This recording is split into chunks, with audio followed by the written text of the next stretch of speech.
Federalist No. 41, General View of the Powers Conferred by the Constitution, for The Independent Journal, Saturday, January 19th, 1788.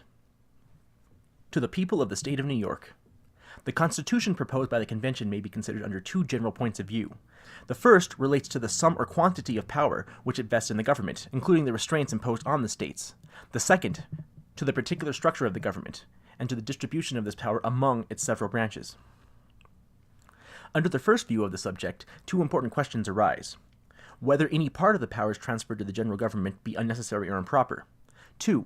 Whether the entire mass of them be dangerous to the proportion of jurisdiction left to the several states. Is the aggregate power of the general government greater than ought to have been vested in it? This is the first question. It cannot have escaped those who have attended with candor to the arguments employed against such extensive powers of the government, that the authors of them have very little considered how far these powers were necessary means of attaining the necessary end. They have chosen rather to dwell on the inconveniences which must be unavoidably blended with all political advantages, and on the possible abuses which must be incident to every power or trust, of which a beneficial use can be made. This method of handling the subject cannot impose on the good sense of the people of America. It may display the subtlety of the writer, it may open a boundless field of rhetoric and declamation, it may inflame the passions of the unthinking, it may confirm the prejudices of the misthinking.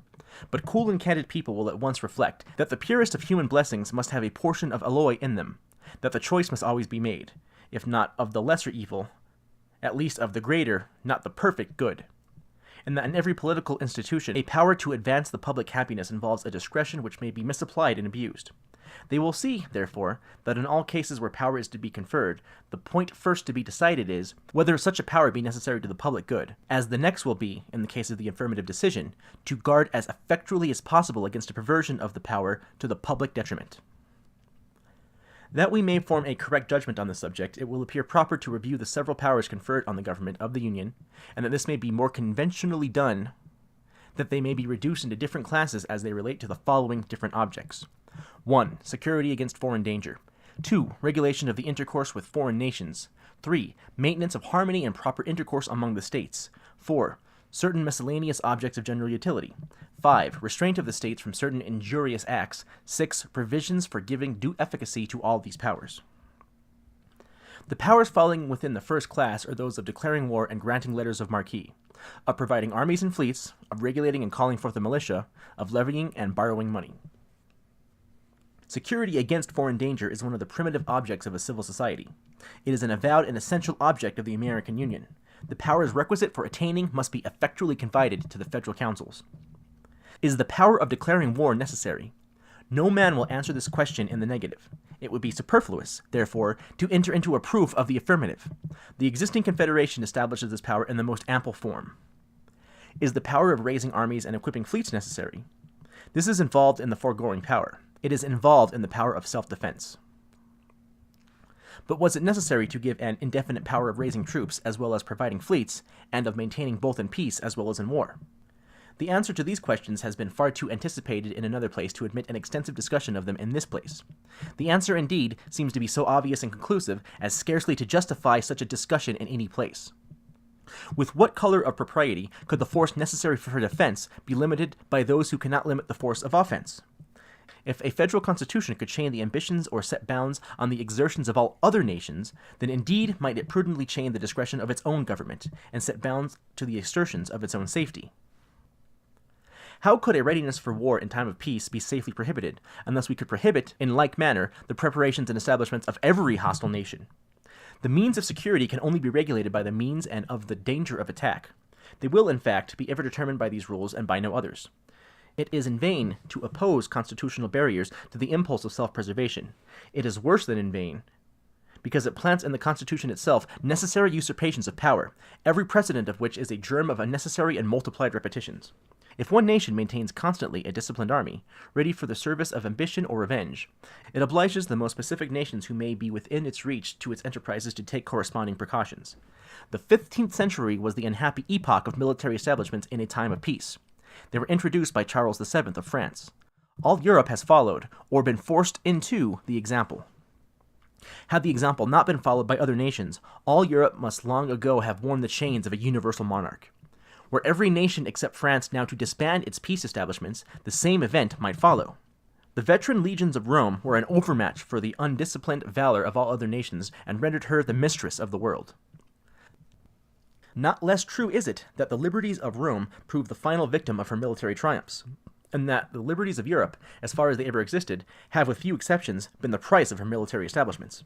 A standing force, therefore, is a dangerous, at the same time that it may be a necessary provision. On the smallest scale, it has inconveniences.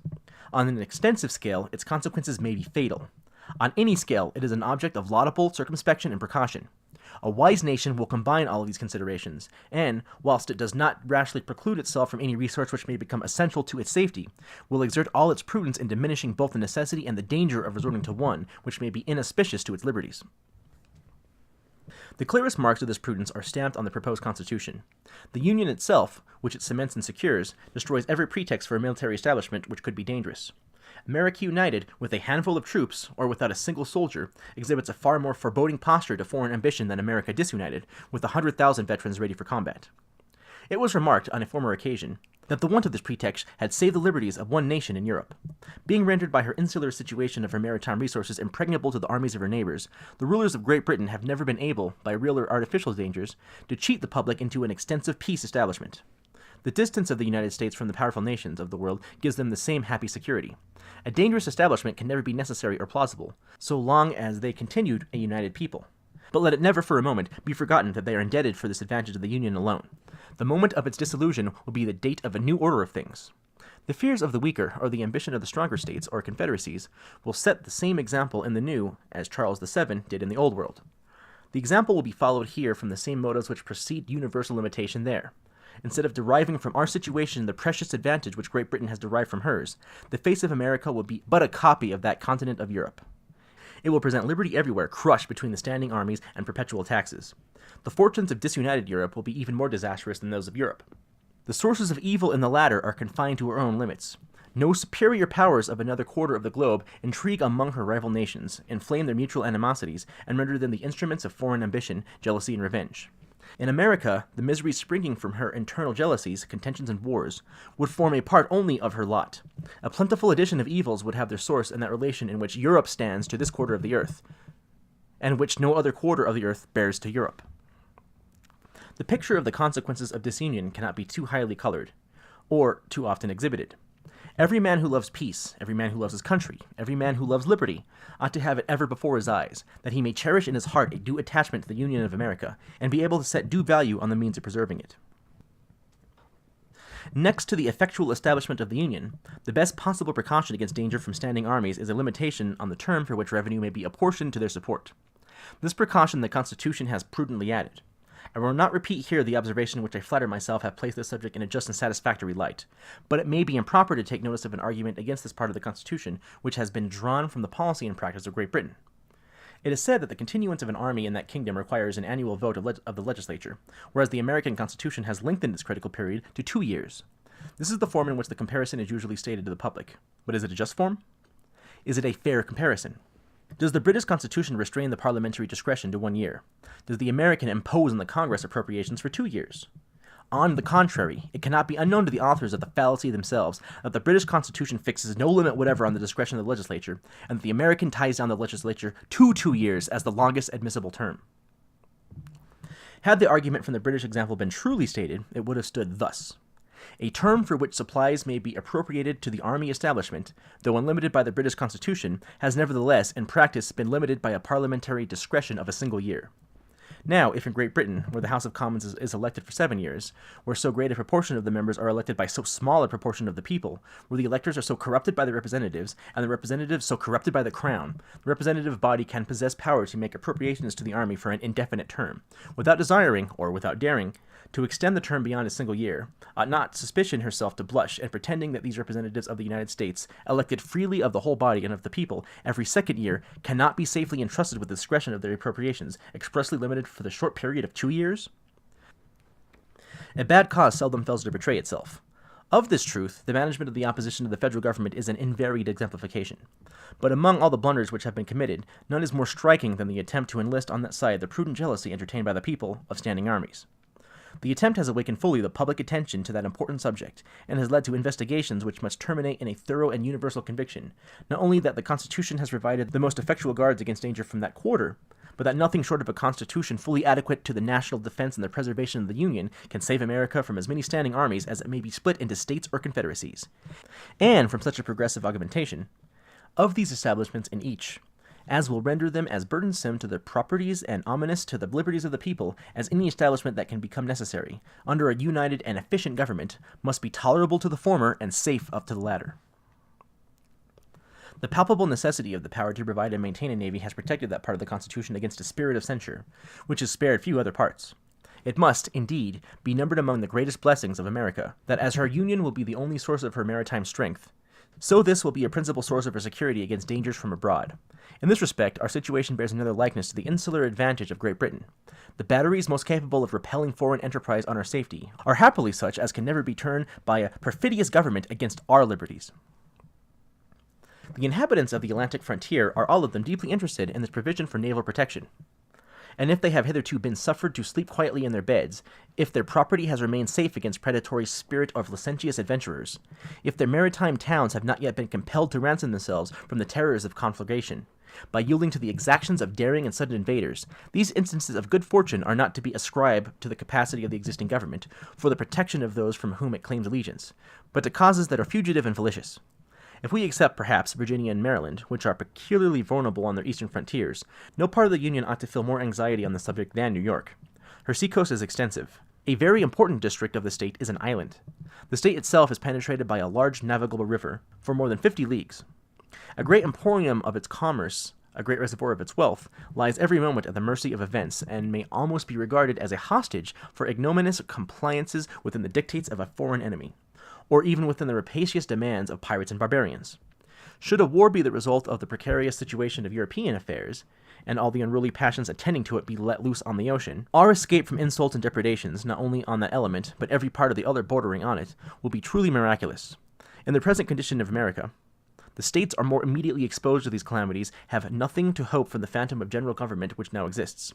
And if their single resources were equal to the task of fortifying themselves against the danger, the object to be protected would almost be consumed by a means of protecting them. The power of regulating and calling forth the militia has already been sufficiently vindicated and explained. The power of levying and borrowing money, being the sinew of that which is to be exerted in the national defense, is properly thrown into the same class with it. This power also has been examined already with much attention, and has, I trust, been clearly shown to be necessary, both in the extent and form given to it by the Constitution. I will address one additional reflection only to those who contend the power ought to have been restrained to the external, taxation by which they mean taxes on articles imported from other countries. It cannot be doubted that this will always be a valuable source of revenue, that for a considerable time it must be the principal source, and that at this moment it is an essential one. But we may form very mistaken ideas on the subject if we do not call to mind in our calculations that the extent of revenue drawn from foreign commerce must vary with the variations, both in the extent and the kinds of imports, and that these variations do not correspond with the progress of population, which must be the general measure of the public wants.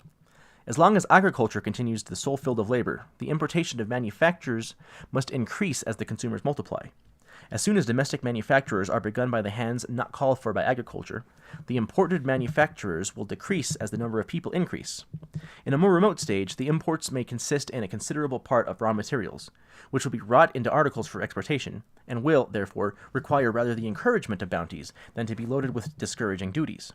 A system of government meant for duration ought to contemplate these revolutions and be able to accommodate itself to them.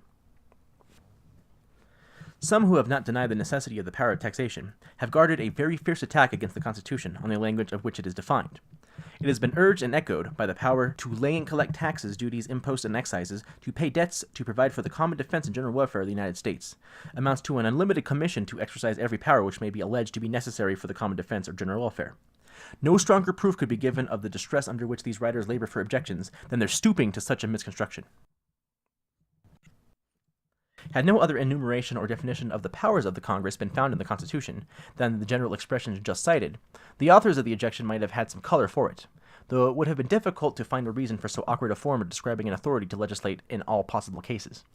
The power to destroy the freedom of the press, the trial by jury, or even to regulate the course of dissents, or in the forms of conveyances, must be very singularly expressed by the terms to raise money for the general welfare. But what color can the objection have when a specification to the objects alluded to by the general terms immediately follows, and is not even separated by a longer pause than a semicolon?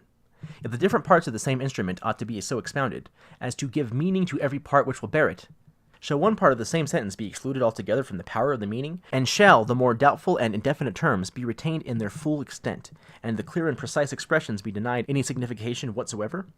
For what purpose could the enumeration of particular powers be inserted, if, and all these others were meant to be included in the preceding general power? Nothing can be more natural nor common than the first use of the general phrase, and then to explain and qualify it by a recital of particulars.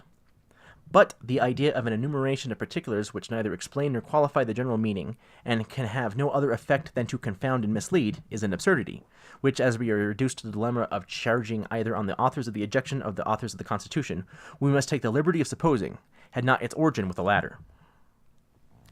The objection here is the more extraordinary, as it appears that the language used by the Convention is a copy of the Articles of Confederation.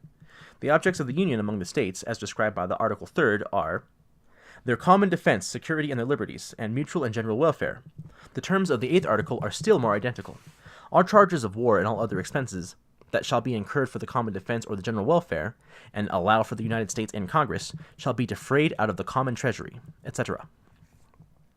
A similar language again occurs in the Article 9th. Construe either of these articles by the rules which would justify the construction put on the new Constitution, and they vest in the existing Congress the power to legislate in all cases whatsoever. But what would have been thought of that assembly, if attaching themselves to these general expressions, and disregarding the specifications which ascertain their limit and their import, they had exercised an unlimited power of providing for the common defense and general welfare?